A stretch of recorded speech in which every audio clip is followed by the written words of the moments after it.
Guys, the cool Kelty here. We'll go back to another video. Today we're going to be talking about a deck that took everybody by surprise in this year's World Championships.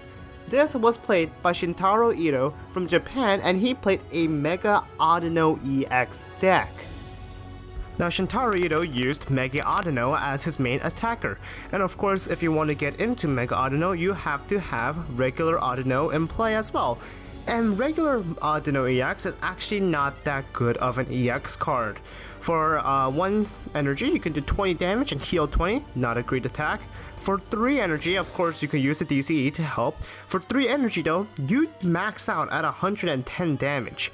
You could do 140 with Skyfield, but that's not really helping you a lot. However, we do have Mega Audino EX, which previously really wasn't considered a great card.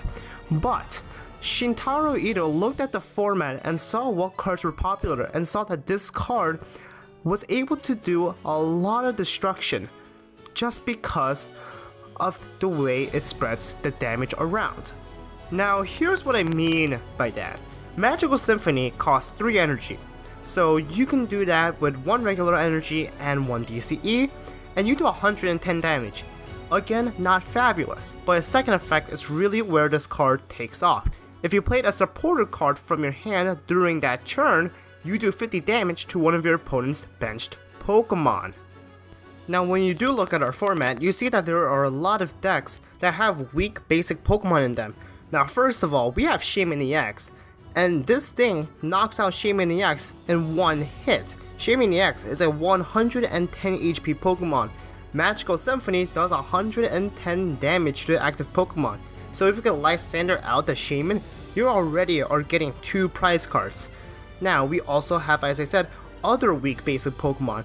Now these weak basic Pokemons are ones that have low HP. We have things like Joltik, Pumpkaboo, strong contenders of the Night March deck. We also have Froakie, part of a Greninja deck, and we of course also have Bronzor and Bronzong, in fact actually, that are part of most metal decks. Now because of this, Mega Audino can get many prizes every few turns.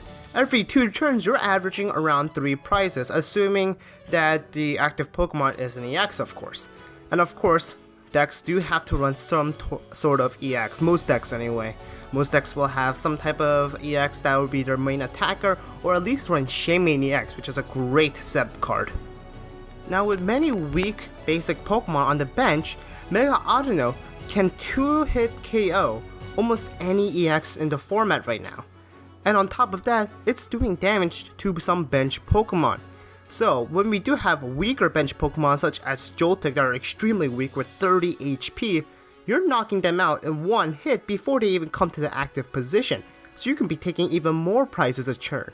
Not only that, Pumpkaboo has 60 HP, so you're 2-hit KOing them and they're not even active. Same thing with Froakie, and also of course with Bronzor. Now Bronzong also only has 90 HP, so it's getting 2-hit KO'd by Magical Symphony when it's on the bench as well, which it usually is. Now of course, you can't just be running a deck with a bunch of Audino and Mega Audino EX, there are some counters to it. That's where we have its support Pokemon. We first have Shaman EX. This is quite an obvious one. It's for that setup ability, just allows you to draw up until you have 6 cards in your hand, great Pokemon. You have Hoopa EX. Hoopa EX is very important in this deck because you need to get those Audino and Mega Audino out. Now we have some new cards in here as well. We have Magearna EX. Now Magearna EX is a steel type, and what it does with its ability is prevent all effects of your opponent's attack excluding damage to your Pokemon that have a metal energy on it. Now this gets quite interesting. What this card allows you to do, it allows you to counter Regice EX, which I think is why he put it in this deck. He didn't want to lose against Regice EX, which is very common in water box decks. Now Magearna basically prevents all effects of your opponent's attacks excluding damage to all Pokemon holding a metal energy, so that's why he ran a lot of metal energy in his deck as well. And he does run a few more support Pokemon. He runs Cobalion, and Cobalion can be helpful if you are ever falling behind, but it seems like he never really was.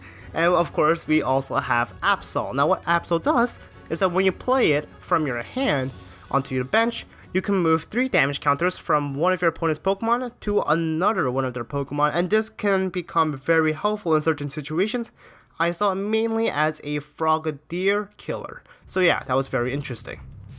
And besides that, we really just have our typical trainer line, and our energy lines are very standard really. We have 4 Sycamore, 2 N, 2 AZ, 2 Lysander, 1 Hexmaniac, 1 Zerozig, 1 Pokemon Center Lady. Of course, you do want to play a supporter every turn just so you can get that added effect of Magical Symphony. Because of this, he ran 4 Verse Seekers as well.